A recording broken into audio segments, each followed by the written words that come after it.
Oke, Assalamualaikum warahmatullahi wabarakatuh. Perkenalkan, kami dari kelompok 2 yang beranggota dengan saya sendiri Khairunisa, teman saya Anissa, Dimas Kasari, dan Didit. Di sini, izinkan kami mempresentasikan topik proyek akhir dataset yang kami kerjakan dengan judul Analisis dan Pembuatan Model Prediktif pada Data Penjualan Video Game. Oke, selanjutnya pada slide selanjutnya akan saya jelaskan sendiri, yaitu latar belakang.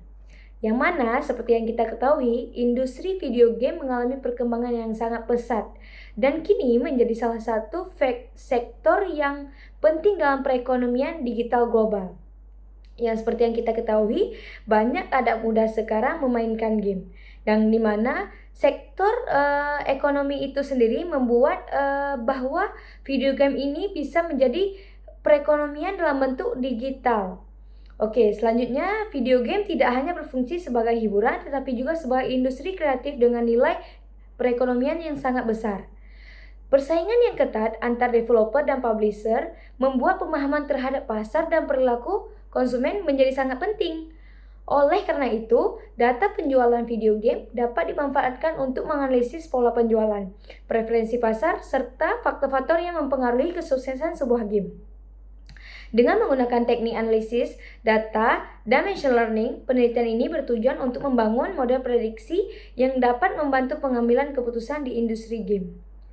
Nah, ada beberapa game yang membuat beberapa remaja itu tertarik, sehingga dari game tersebutlah bisa diciptakan ekonomi digital secara global. Seperti yang kita ketahui, untuk game saat ini yang sangat berkembang adalah Roblox.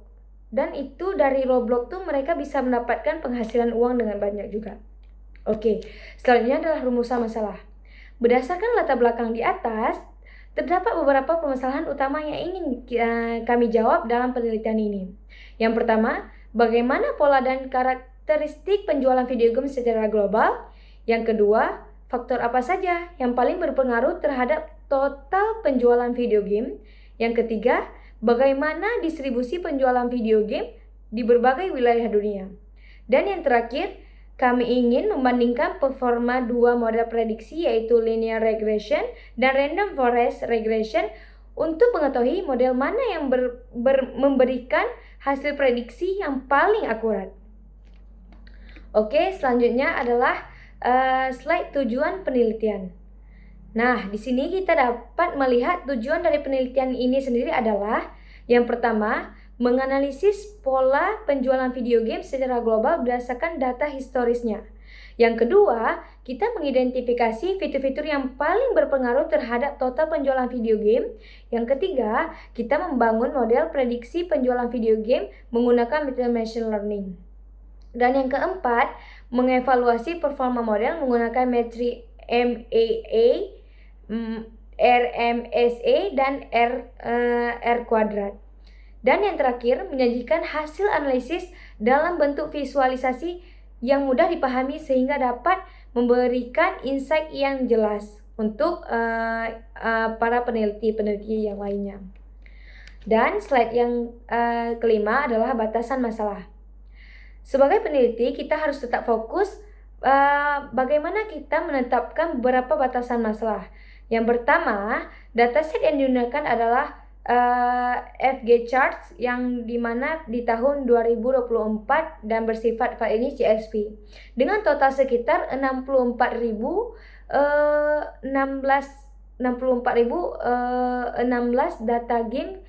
Dan yang kedua, penelitian ini tidak menggunakan data eksternal di luar dataset tersebut.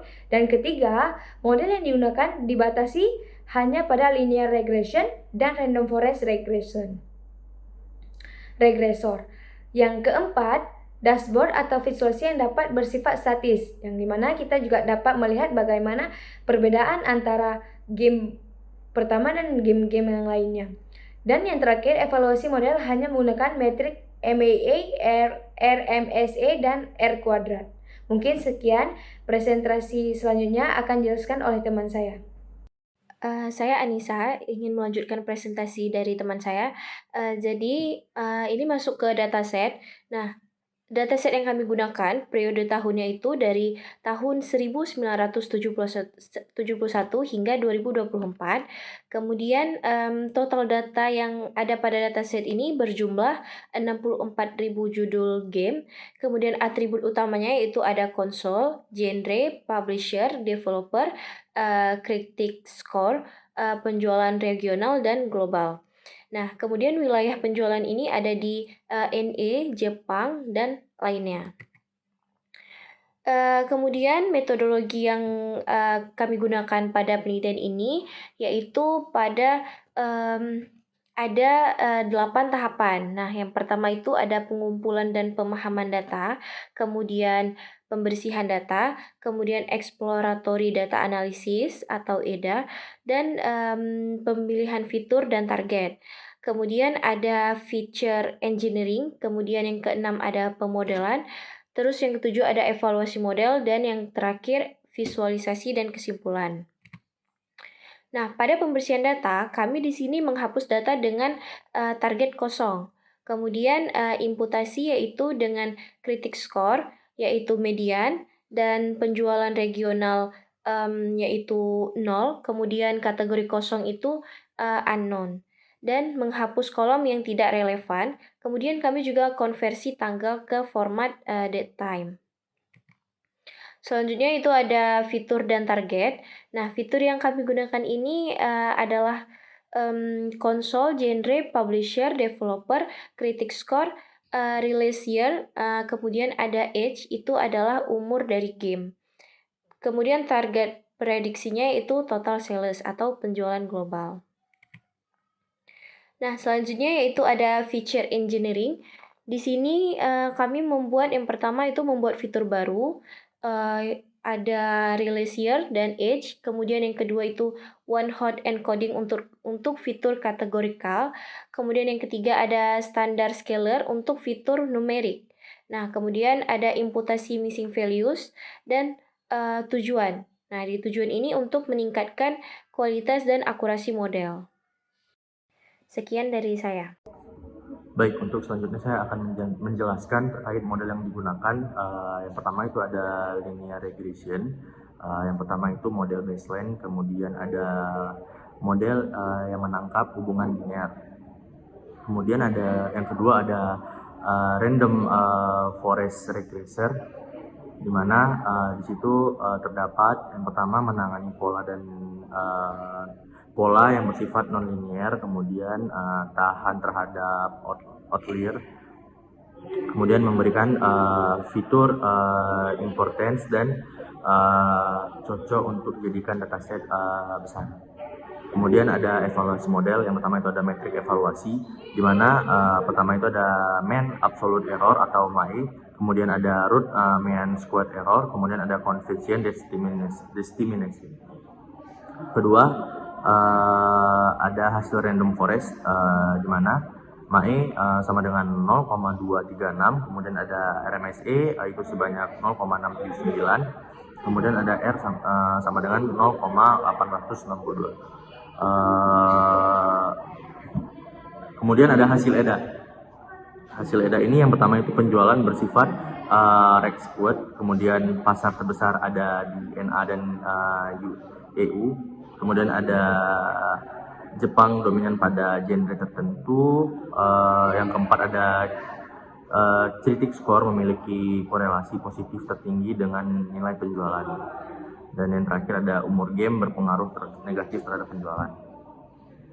Untuk analisis fiturnya, yang pertama ada genre terlaris, itu ada action, terus ada shooter sama sport platform. Kemudian untuk publisher dominannya itu ada Nintendo, EA, Activision sama Rockstar seperti GTA. Kemudian ada konsol populer itu ada PS4, PS3, Nintendo, Xbox 360. Kemudian yang terakhir itu ada fitur importance. Yang pertama itu fitur yang paling berpengaruh. Kemudian ada critic score, kemudian ada age atau release year, kemudian ada publisher dan konsol, kemudian ada game. Sekian dari saya, kemudian akan dilanjutkan oleh teman saya. Oke, pada slide insight utama ini berdasarkan hasil analisis, Skor kritikus atau critic score merupakan faktor yang paling berpengaruh terhadap penjualan video game, menunjukkan bahwa ulasan profesional memiliki peran penting dalam menarik minat konsumen. Selain itu, publisher besar cenderung menghasilkan game dengan penjualan yang lebih tinggi karena memiliki kekuatan brand dan distribusi yang luas. Genre tertentu seperti action, shooter, dan sports terbukti lebih diminati pasar dibandingkan genre lainnya. Dari sisi pemodelan, Random Forest Regression menunjukkan performa yang jauh lebih baik dibandingkan linear regression dalam menangkap pola data yang kompleks. Namun, error prediksi terbesar masih terjadi pada game dengan penjualan yang sangat tinggi akibat adanya outlier dalam data. Kesimpulannya, dataset penjualan video game memiliki distribusi yang tidak merata, di mana sebagian besar game memiliki penjualan rendah dan hanya sebagian kecil yang memiliki penjualan sangat tinggi. Hasil pemodelan menunjukkan bahwa Random Forest Regression mampu menjelaskan sekitar 86% variasi penjualan, sehingga dapat dikatakan memiliki performa yang lebih baik. Model prediksi yang dibangun terbukti cukup akurat dan stabil dalam memprediksi total penjualan video game. Secara keseluruhan, hasil analisis ini memberikan insight yang bermanfaat dan dapat digunakan sebagai dasar dalam penyusunan strategi rilis dan pemasaran game di industri video game. Sarannya untuk pengembangan penelitian selanjutnya disarankan agar menambahkan fitur eksternal seperti harga game, user score, serta faktor pemasaran guna meningkatkan akurasi prediksi. Selain itu, proses hyperparameter tuning pada model Random Forest dapat dilakukan agar performa model lebih optimal. Penelitian berikutnya juga dapat mencoba algoritma lain seperti XGBoost, LikeGBM, atau CatBoost sebagai pembanding. Penggunaan transformasi log pada data penjualan dapat membantu mengatasi distribusi data yang sangat skewed. Terakhir, hasil analisis dapat dikembangkan lebih lanjut dalam bentuk dashboard interaktif agar lebih mudah dieksplorasi dan digunakan dalam pengambilan keputusan. Nah, pada dashboard penjualan video game ini kita bisa lihat untuk 20 fitur importance atau random forest-nya. Lalu ada actual versus predicted, error distribution, resolusi plot, dan actual versus predicted. 20 sampel datanya. Oke, cukup sekian presentasi dari kami. Lebih dan kurang kami mohon maaf. Assalamualaikum warahmatullahi wabarakatuh.